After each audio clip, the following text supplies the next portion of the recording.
am excited and I'm Jacqueline Streets, and I'm one of the founding members of Elpida Community Church Baptist. Um, Anita Burson, Reverend Anita Burson, started the church even before we were a church. And I think the catalyst was, or part of the catalyst was the death of her sister and the death of my brother.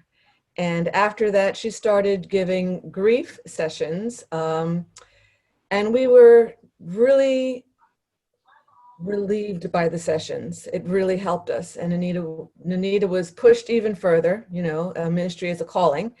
It wasn't really her choice necessarily, but she just sort of got pushed into it because she was needed. The church was needed. And so it was born. Um, Hello, my name is Cheryl Williams, and I have been a member of Elpida for the past 10 years. As a matter of fact, I'm one of the first members that came to Elpida. We were able to have music, fellowship, um, companionship. I mean, really, grief counseling, it all was there. It was just everything rolled up into one.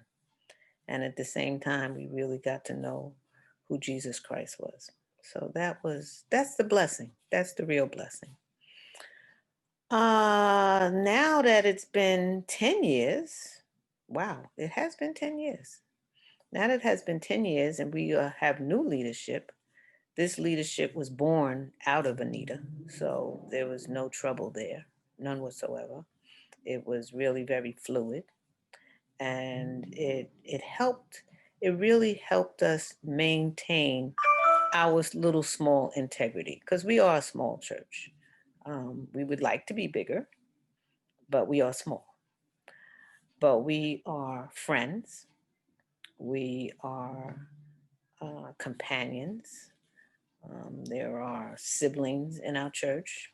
There are other relatives in our church, aunts, uncles, sisters. And it has really developed into I guess, a lifelong relationship, okay? A relationship that's sustainable amongst the few members that we have. Hi, my name is Tina Utsi, and I am a member of Elpida Community Church Baptist, and I've been with Elpida for 3 years, and it's been a great experience.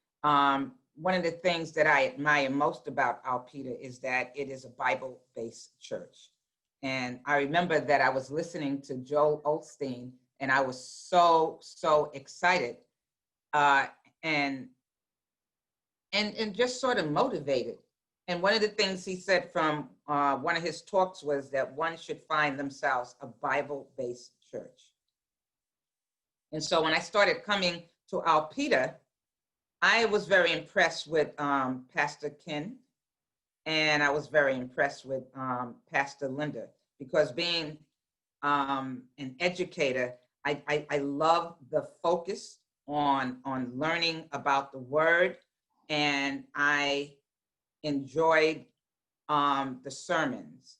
And I also mostly enjoyed the total sincerity of my ministers at Elpida. It's been a really great and positive experience.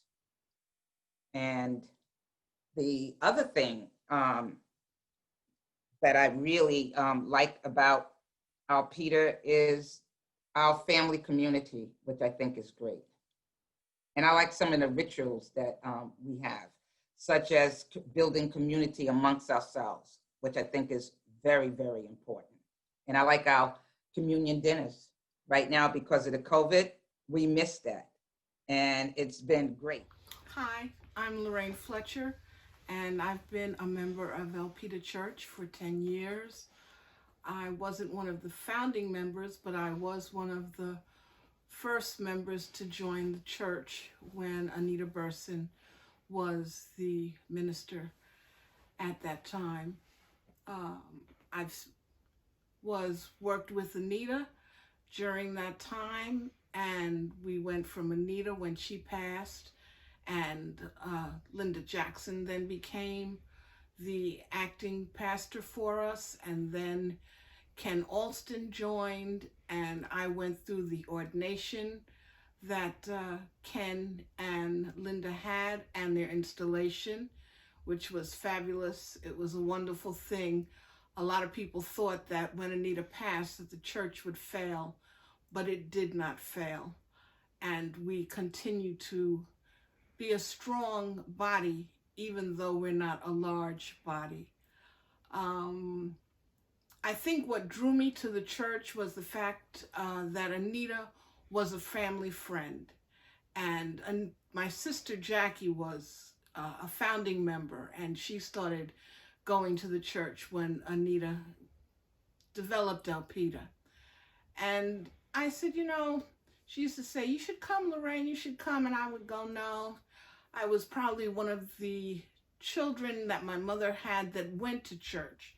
I had gone to an Episcopal church at the time. When I was young, my mother made me go, and I didn't like it.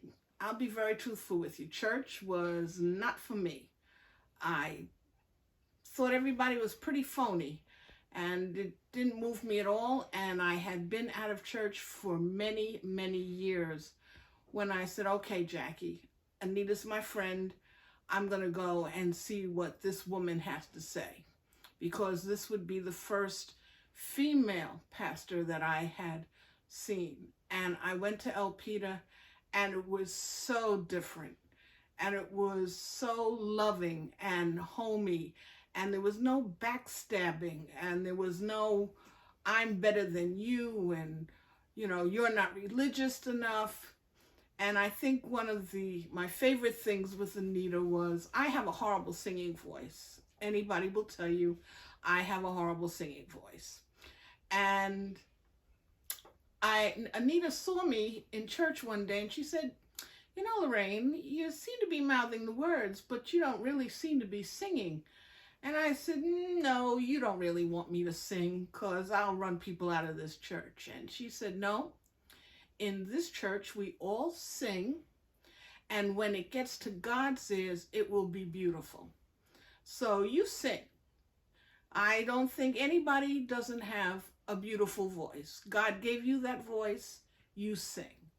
And so I started. And here we've been for the last 9 months on a computer, and we have survived through it all. As a matter of fact, we are now growing, because people don't have to travel from out of state or from the Bronx or from Manhattan. They just push the button on their computer and they're part of Elpida. Overwhelmed by all of that, I need the church. I need the church, and I depend on the church, and I look forward to it every Sunday. Some days I'm quieter than other days, but it's not always the squeaky wheel that gets the oil or needs the oil. And our pastors realize that, and we love them for it. We do Bible class on Mondays, and that's a whole new thing for me, and I love it because it's bringing the Bible to life in a way of literature as well as religion. Being a teacher and being a reading teacher, I'm always picking things apart. I want it to be, I want it to understand it. I want it to make sense. And that's what the Bible study is doing for me.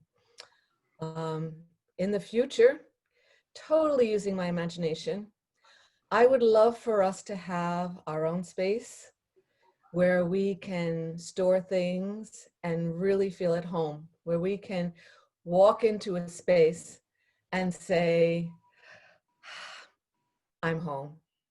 As far as Elpida going on into this new decade, we're looking for bigger and brighter things, but I'll tell you, even with growth, and we would love to have new members.